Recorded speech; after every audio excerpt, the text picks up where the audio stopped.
الرحیم نحمدہ ونصلی ونسلم علی رسولہ الکریم اما بعد۔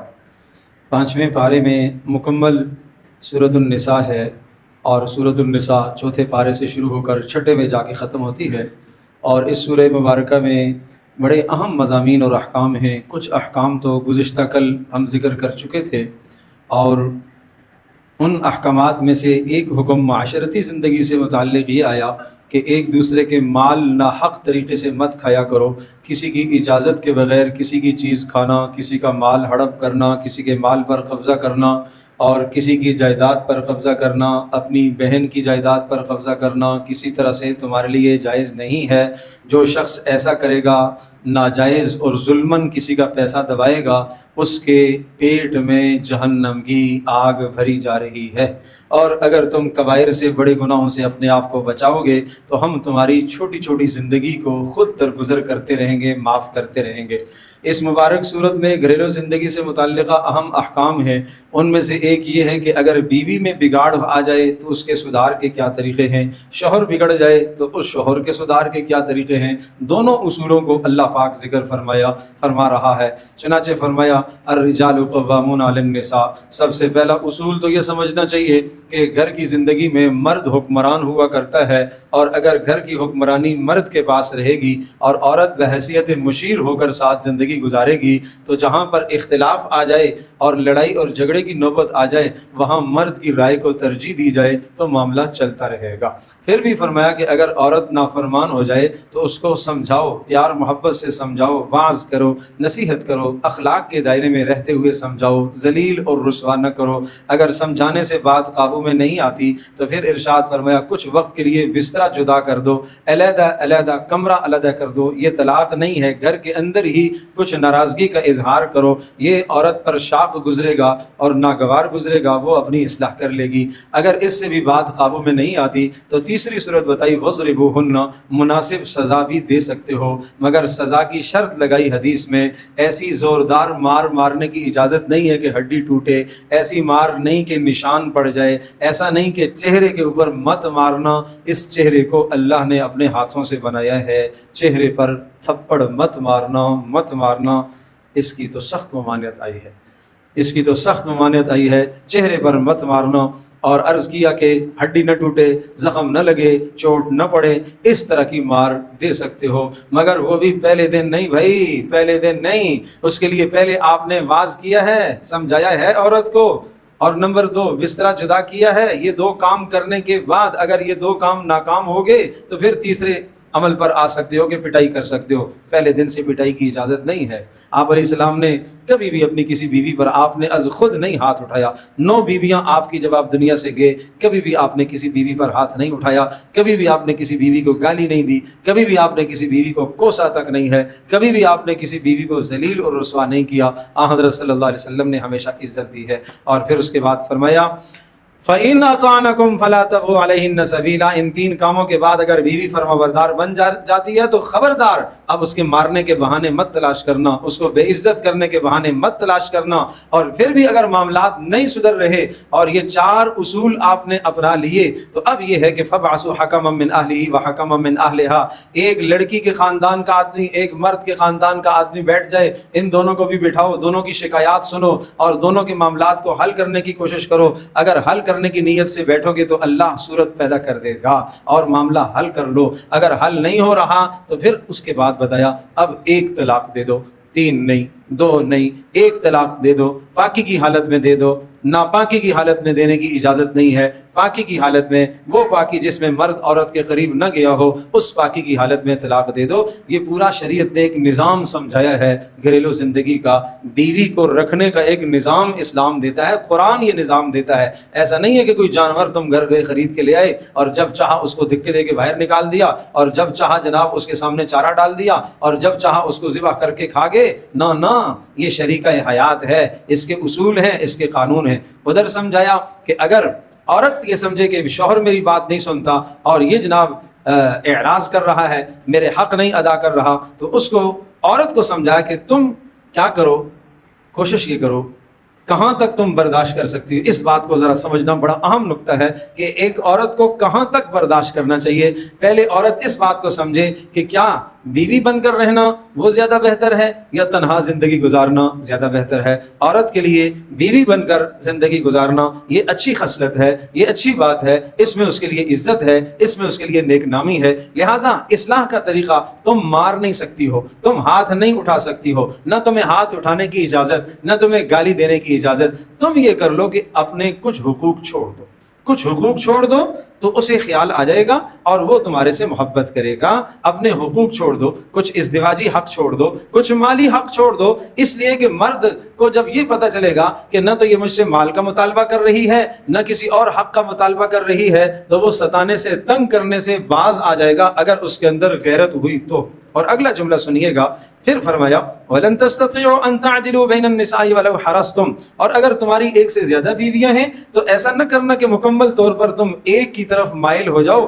اور دوسری کو فَتَذَرُوهَا كَالْمُعَلَّقَةِ، اس کو تم اس طرح سے لٹکا کر چھوڑ دو کہ نہ تم اس کے حق ادا کرو اور نہ اس کو تم طلاق دو۔ ایسا نہ کرنا، اگر تم نے ایسا کیا تو قیامت کے دن تم اللہ کے دربار میں ایسے پیش کیے جاؤ گے کہ تمہارے جسم کا ایک حصہ آدھا مفلوج ہوگا، آدھا حصہ مفلوج ہوگا، فالج زدہ آدھا حصہ ہوگا۔ یہ ظلم نہ کرنا، خبردار یہ ظلم نہ کرنا۔ پھر فرمایا وَإِن يَتَفَرَّقَا، باقی میاں بیوی کے درمیان میں جدائی ہوتی رہتی ہے، وَإِن يَتَفَرَّقَا، اگر تم خوش اسلوبی کے ساتھ جدائی اختیار کر لیتے ہو، نہ تم اسے گالیاں دو نہ وہ تجھے گالیاں دے، روز کی چکھ چکھ ہے زیادہ بہتر ہے جدائی اختیار کر لو۔ کیا ہوگا؟ یغنی اللہ کلا من سعتی، اللہ دونوں میں سے ہر ایک کو غنی کرے گا۔ اللہ اس مرد کے لیے دوسری عورت کا انتخاب کر دے گا اور عورت کے لیے دوسرے مرد کا اللہ پاک انتخاب کرے گا۔ وَكَانَ اللَّهُ وَاسِعًا عَلِيمًا، اللہ پاک تو وسعتوں والا ہے، اللہ تو خوب جاننے والا ہے۔ اللہ کس کی ضرورت کیا ہے وہ اللہ خوب جانتا ہے۔ اور پھر ارشاد فرمایا دیکھو اللہ کی نافرمانیاں نہ کیا کرو، یہ گھریلو زندگی میں اللہ کی نافرمانیاں نہ کیا کرو، وہاں اور تمہیں کوئی نہیں دیکھ رہا مگر اللہ دیکھ رہا ہے۔ وَكَانَ اللَّهُ عَلَى ذَلِكَ قَدِيرًا، اللہ ہر شے پر قدرت رکھتا ہے۔ اور پھر ارشاد فرمایا یاد رکھنا جب گواہی دینے کی بات آ جائے تو گواہی میں ٹھیک ٹھیک گواہی دیا کرو، چاہے اپنے خلاف آ جائے، چاہے ماں باپ کے خلاف آ جائے، چاہے قرابت داروں کے خلاف آ جائے، گواہی صحیح دینا۔ آج ہم کس بنیاد پر گواہی دیتے ہیں؟ یہ میرا بھائی ہے، یہ میری برادری ہے، یہ میری قوم ہے، یہ میری زبان ہے۔ آج ہماری بات اس بنیاد پر، قوم کی بنیاد پر ساتھ دینا، برادری کی بنیاد پر ساتھ دینا اور اسی طرح سے مال کی بنیاد پر ساتھ دینا۔ کہاں جس نے ایسا کیا اس نے خواہشات کی پیروی کی، اس نے خواہشات کی پیروی کی، اور خواہشات کی پیروی کرنے والے کو اللہ خوب جانتا ہے۔ ایک عجیب واقعہ آیا، بہت عجیب واقعہ آیا، اس واقعے کو یہاں ذکر کیا گیا ہے۔ مدینہ منورہ کی تاریخ میں ایک عجیب واقعہ ہوا۔ ایک منافق تھا، اس منافق نے چوری کر لی، چوری کی ہے ایک صحابی کے گھر سے۔ چوری کر کے ظالم کیا چوری کر کے لے گیا؟ آٹا اس نے چوری کیا، اور آٹے کے ساتھ ساتھ اس نے دیکھا تو گھر میں ایک شاندار تلوار بھی رکھی ہوئی ہے، تو اس نے کہا چلو یہ بھی ساتھ ڈال لیتا ہوں، تو آٹے کے تھیلے کے ساتھ تلوار بھی اس نے ڈال دی۔ اب یہ لے کے چلا گیا، اس نے رات کو ایک یہودی کے پاس جا کے امانت رکھوا دی کہ بھائی یہ میری امانت ہے، میں کل آؤں گا اور آپ سے لے جاؤں گا۔ چنانچہ صبح اس صحابی نے دیکھا کہ گھر میں وہ آٹے کا تھیلا غائب ہے، تلوار بھی غائب ہے۔ انہوں نے اپنے بھتیجے سے کہا کہ بھائی اس طرح سے میرے گھر میں آج رات چوری ہوئی ہے، ذرا پتہ کرو کس نے کیا ہے، کیا کیا ہے۔ بھتیجا ذرا سمجھدار تھا، اس نے تحقیق کرنا شروع کی، گھر سے باہر نکلا تو اس کو کچھ سراغ مل گیا، آٹے کے ذرے گرے ہوئے اس کو نظر آئے۔ ہاں آٹا گرا ہوا ہے، یہ جا رہا ہے، پیچھے پیچھے جا رہا ہے، سیدھا یہودی کے گھر میں پہنچ گیا۔ اس لیے کہ وہ رات کو جو اس نے رات کے اندھیرے میں تلوار بھی اوپر لٹکائی، تلوار کی نوک لگی آٹے کے تھیلے میں، وہ ہو گیا سوراخ اور وہاں سے آٹا گرتا چلا گیا۔ تو یہ نشان مل گیا چور کا۔ سیدھے جا کے یہودی کے گھر میں دعویٰ بول دیا، ارے تو نے میرے چچا کی چوری کی ہے اور تو آٹا چرا کے لے آیا اور تو نے تلوار چرائی ہے۔ وہ کہا نہیں بھائی میں نے نہیں چرائی ہے۔ کہا یہ دیکھو نا یہ سارا نشان تو دکھا رہا ہے۔ کہا نہیں وہ فلاں آدمی ہے، طعیمہ اس کا نام ہے، اور اس نے رات کو یہ امانت میرے پاس رکھی ہے، آٹا بھی اور تلوار بھی، اور اس نے کہا تھا کہ میں صبح لے جاؤں گا۔ یہ صحابی سیدھے بھاگے طعیمہ کے پاس، اچھا بھائی وہ فلاں یہودی کے گھر میں آپ نے رات کو کوئی آٹا رکھا ہے اور تلوار رکھی ہے امانت کے طور پر؟ نہیں بھائی اللہ کی قسم میں ایسے کیسے کر سکتا ہوں۔ سیدھے قضیہ گیا رسول اللہ صلی اللہ علیہ وسلم کی خدمت میں۔ اب جناب یہودی کے خلاف دعویٰ دائر ہو رہا ہے کہ جناب اس کے پاس سے سامان دریافت ہوا، لہٰذا وہ چور ہے، اس نے چوری کی۔ یہودی آگے کہتا ہے حضرت میں نے نہیں کی ہے، یہ فلاں نے میرے گھر میں لا کے رکھا ہے۔ اس کو بلایا گیا طعیمہ کو، وہ تو قسمیں کھانے لگا، حضرت آپ کی صحبت میں بیٹھ کر میں بڑا چوری کر سکتا ہوں؟ منافق ہے نا منافق، چرب لسان. آپ کی محفل میں بیٹھ کر، آپ کی صحبت میں بیٹھ کر فائدہ پھر کیا ہوا؟ میں چوری کروں؟ اتنی قسمیں کھائیں کہ صحابہ کو اور رسول اللہ صلی اللہ علیہ وسلم کو یقین ہونے لگ گیا کہ یہ منافق ٹھیک کہہ رہا ہے، چور یہودی. فیصلہ ہونے لگ گیا یہودی کے خلاف کہ بھائی ہاتھ کاٹے جائیں گے اس کے، اس لیے کہ چوری ادھر سے ثابت ہو، یہ تو قسمیں کھا رہا ہے. اور جناب کوئی صورت نہیں ہے، کیا کیا جائے؟ اس پر اللہ نے آیتیں اتاری. یہ 2 رکوع آئے اس موقع پر. اب ان 2 رکوعوں کو آپ ملاحظہ کیجئے اور شدت دیکھیے. کہ پیارے ہم نے آپ پر قرآن اتارا، وحی اتاری تاکہ آپ انصاف کے ساتھ فیصلہ فرمائیں. نمبر 1، خبردار خیانت کرنے والوں کی حمایت مت کیجیے، خیانت کرنے والوں کی، دھوکے بازوں کی حمایت مت کیجیے. اور یہ جو آپ کا ذرا سا میلان ہو گیا اس طرف یہودی کی طرف کہ شاید اس نے چوری کی ہو، اور منافق کے حوالے سے آپ کا خیال ہونے لگا کہ یہ بری ہے، اس نے نہیں کی، فرمایا واستغفر اللہ، اس پر توبہ اور استغفار کیجیے، اس پر توبہ اور استغفار کیجیے. یہ کس کو حکم ہے؟ بولو رسول اللہ صلی اللہ علیہ وسلم کو. واستغفر اللہ ان اللہ کان غفورا رحیما. نمبر 3، ولا تجادل عن الذین یختانون انفسهم. یہ جو منافق خیانت کر رہے ہیں، جھوٹ بول رہے ہیں، دھوکے دے رہے ہیں، فرمایا ان کی حمایت میں کبھی بھی جھگڑا آپ مت کریں، ان کی طرفداری کرتے ہوئے جھگڑیے مت، ان کی طرفداری کرتے ہوئے جھگڑیے مت. کیوں؟ ان اللہ لا يحب من كان خوانا اثیما. اللہ ایسے خیانت کرنے والے گناہ گاروں کو اللہ پسند نہیں کرتا. یہ منافق یستخفون من الناس، یہ لوگوں سے چھپاتے ہیں قسمیں کھا کر، لیکن یاد رکھنا ولا یستخفون من اللہ وهو معهم، یہ اللہ سے کچھ نہیں چھپا سکتے، اللہ ہمیشہ ان کے ساتھ ہوتا ہے. اذ یبیتون ما لا یرضى من القول، جب یہ رات کو پلاننگ بنا رہے تھے کہ اگر میں پکڑا گیا تو میں قسمیں کھا کر کہہ دوں گا کہ میں نے کچھ نہیں کیا اور میں نے چوری نہیں کی. یہ رات کو جب ذہن میں سوچ رہا تھا تو اللہ اس کے ساتھ تھا، اللہ اس کے ساتھ. وکان اللہ بما یعملون محیطا، اللہ نے ان کے اعمال کا احاطہ کیا ہوا ہے. ہاں تم ارے مسلمانوں تمہیں کیا ہو گیا ہے؟ جادلتم عنہم فی الحیات الدنیا، آج ان منافقوں کی حمایت میں تم دنیا میں لڑتے ہو، ان کی طرفداری میں تم کھڑے ہو جاتے ہو. سنو فمن یجادل اللہ عنہم یوم القیامہ، بتاؤ قیامت کے دن اللہ سے کون جھگڑا کرے گا؟ ان کے بارے میں پھر آؤ گے قیامت کے دن بھی جھگڑا کرو گے. اور پھر فرمایا وَمَن يَعْمَلْ سُوءًا أَوْ يَظْلِمْ نَفْسَهُ ثُمَّ يَسْتَغْفِرِ اللَّهِ. قرآن کا ایک انداز ہے کہ اس منافق سے بھی کہہ دو اس نے اگر جرم کیا ہے، غلطی کی ہے، ظلم کیا ہے، استغفار کر لے، اللہ تبارک و تعالیٰ کو بخشنے والا مہربان پائے گا. آئے اللہ کے پاس توبہ کر لے، توبہ کر لے. یہ آیت بینہ بیت اللہ کے اوپر بھی لکھی ہوئی ہے. آج بھی جب ہم آدمی جاتا ہے نا وہاں پر اس آیت پر نظر پڑتی ہے وَمَن يَعْمَلْ سُوءًا أَوْ يَظْلِمْ نَفْسَهُ ثُمَّ يَسْتَغْفِرِ اللَّهَ يَجِدِ اللَّهَ غَفُورًا رَحِيمًا. جو اگر کوئی آدمی جرم کر لے اور گناہ کر لے تو فرمایا توبہ کر لے تو اللہ بخشنے والا ہے. اور اگلا جملہ سنیے گا وَمَن يَكْسِبْ إِثْمًا فَإِنَّمَا يَكْسِبُهُ عَلَى نَفْسِهِ. اور جس نے گناہ کمایا ہے اس گناہ کا نقصان اسی کو ہوگا. اور اگلا جملہ سنیے گا وَمَن يَكْسِبْ خَطِيئَةً أَوْ إِثْمًا ثُمَّ يَرْمِ بِهِ. جو چوری کرتا ہے اور چوری کر کے الزام دوسرے پر تھوپتا ہے، اللہ اکبر، فقد احتمل بہتانا واثما مبینا. اس نے اپنی پیٹھ پر گناہوں کا بوجھ لادا ہوا ہے، گناہوں کا بوجھ لادا ہوا ہے. پھر اگلا رکوع آیا، اس میں بھی سخت ڈانٹ آئی. اے پیارے اگر اگلا جملہ سنیے گا ولولا فضل اللہ علیک ورحمتہ، اگر اللہ کا فضل اور اللہ کی رحمت نہ ہوتی اے پیارے یہ منافق آپ کو حق سے پھیر چکے تھے. آپ تو یہودی کے خلاف فیصلہ دینے والے تھے، یہ تو اللہ نے فیصلہ فرمایا اور اللہ نے قرآن اتار دیا ہے، اللہ نے قرآن اتار دیا ہے.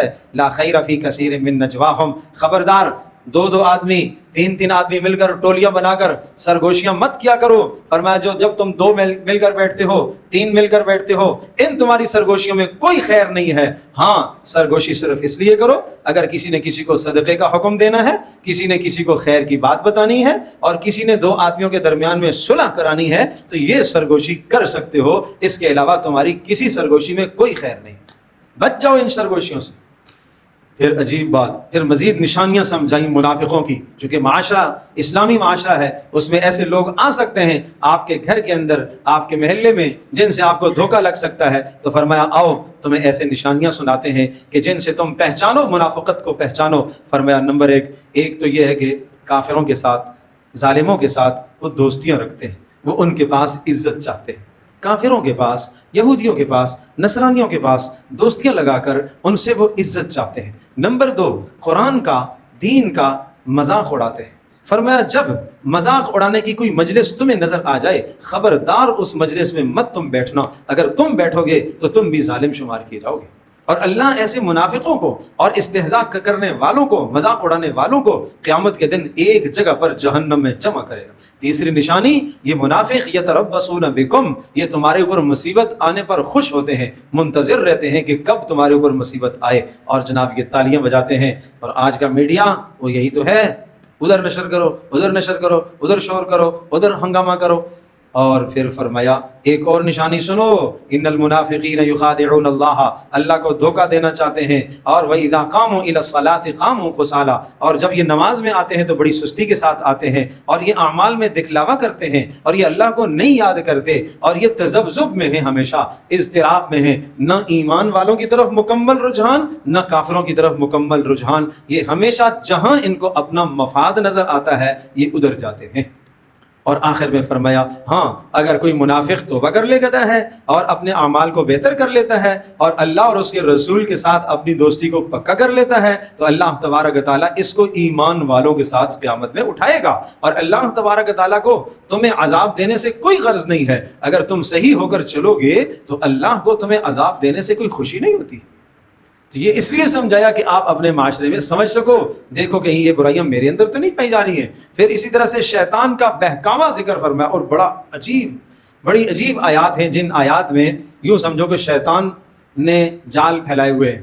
اب میں وہ پڑھتا ہوں نا، انگلی رکھتا ہوں، انگلی، اور آپ سب ہم دیکھیں کہ کہیں میرے اندر یہ برائی تو نہیں ہے، کہیں شیطان نے مجھے تو ہتھ کنڈا نہیں بنایا ہوا۔ سنیے گا، کہاں شیطان نے قسمیں کھا کر اللہ سے کہا، قسمیں کھا کر کہا کہ میں اس انسان کو گمراہ کروں گا۔ اللہ پاک نے فرمایا لعنہ اللہ، اللہ کی لعنت ہو تیرے اوپر، جا پھٹکار ہے اللہ کی۔ پھر اس نے قسم کھا کر کہا ولا اضلنہم، میں ان کو گمراہ کروں گا، ولا امنینہم، میں ان کو لمبی لمبی امیدیں دلواؤں گا، ان سے کہوں گا ابھی تو بہت ٹائم پڑا ہوا ہے، ابھی تو جوان ہے، ابھی تو تیری موت بہت دور ہے۔ نمبر 3 ولا آمرنہم، میں ان کو گناہوں کے حکم دوں گا اور یہ میری بات سنیں گے۔ میں عرض کر رہا ہوں، میں ادھر انگلی رکھ رہا ہوں، دیکھیں کیا کہہ رہا ہے شیطان، کہ میں قسم کھا کر کہہ رہا ہے کہ ان کو گناہوں کا حکم دوں گا اور یہ میری بات مانیں گے۔ کہیں میں تو نہیں مانتا، آپ تو نہیں مانتے، ہر آدمی اپنا احتساب کرے۔ اگلا جملہ فَلَا يُبَتِّكُنَّ آذَانَ الْأَنْعَامِ وَلَا آمُرَنَّهُمْ، یہ اللہ کے نام کو چھوڑ کر غیروں کے نام پر نظر و نیاز دیں گے۔ پھر شیطان کہہ رہا ہے یہ یوں کریں گے، میں ان کو اس راستے پر لگاؤں گا، یہ کام کریں گے، یہ قبروں میں جا کے سجدے کریں گے، یہ فلاں پیر صاحب کے سامنے اس کے قبر پر چڑھاوا چڑھائیں گے، یہ وہاں جا کے دیکھ دیں گے، اور جانوروں کے کان کاٹ کر اپنے بتوں کے نام نامزد کریں گے۔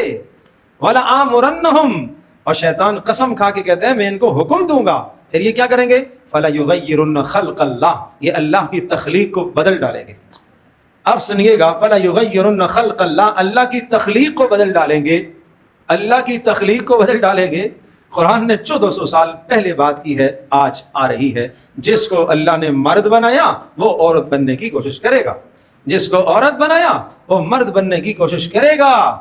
اس میں جو بھی آپ کہہ سکتے ہیں، جو ٹرانسجنڈر آج دنیا میں قانون پاس ہوتا چلا جا رہا ہے، اور اس سے پہلے اور نہ معلوم اس کے بعد کیا کیا صورتیں آئیں گی، اور اس سے پہلے جو صورتیں ہیں وہ کیا ہیں۔ فرمایا مرد، حدیث میں اس کی شرح آئی، کوئی مرد عورت کا لباس اختیار کر کے اپنی مردانہ شکل کو بدل کر کے عورت کی طرح بنتا ہے تو اس نے اللہ کی تخلیق کو بدل ڈالا۔ کوئی عورت وہ عورت ہونے کی حیثیت سے مردانہ لباس پہنتی ہے، مردانہ حلیہ اختیار کرتی ہے اور وہ مرد بن کر زندگی گزارتی ہے تو اس نے اللہ کی تخلیق کو بدل ڈالا۔ ایک اور مفسرین نے لکھا ہے، اور وہ میں کہوں گا معذرت کے ساتھ وہ بڑی دکھتی رگ ہے، بڑی دکھتی رگ ہے کہ میں ان کی شکلیں بدل دوں گا، چہرے پر سنت رسول کو میں مٹوا کر رکھ دوں گا۔ یہ شیطان نے قسمیں کھائی ہیں، میں ان کی شکلوں کو مسخ کر دوں گا، میں ان کی شکلوں کو بدل دوں گا۔ جو رجولیت ہے، مردانہ نشانی ہے، چہرے پر بالوں کا ہونا، داڑھی کا ہونا جو مردانہ نشانی ہے، اس نشانی کو ختم کر کے میں اسے عورت کی طرح کر دوں گا۔ یہ شیطان نے قسمیں کھائی۔ بس میرے پیارو، میرے عزیزو، قرآن کھول کے پڑھ لو، یہ پڑھ لو، یہ اللہ کا کلام، میں کچھ اپنی طرف سے نہیں کہہ رہا ہوں۔ آپ فرماؤ گے تو میں سورۃ النساء کی آیت بھی پڑھ کے دکھا دوں گا، آیت نمبر 119 120 ہے۔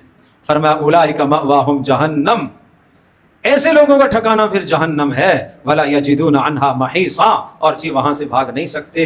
اور یہ لمبی لمبی امیدیں لگائے بیٹھے ہوئے ہیں کہ جناب ہمیں اللہ بخش دے گا، نہیں۔ فرمایا دیکھو نجات کی دو ہی صورتیں ہیں، سر سے لے کر پیر تک اپنی زندگی کو، معاملات کو، معاشرت کو، وضع خطا کو، اپنی شکل و صورت کو، سب کچھ اللہ کے سپرد کر دو، اور تمہارا ہر عمل سنت کے مطابق ہوگا تو تم نجات پا سکو گے، ورنہ نجات کی کوئی صورت نہیں۔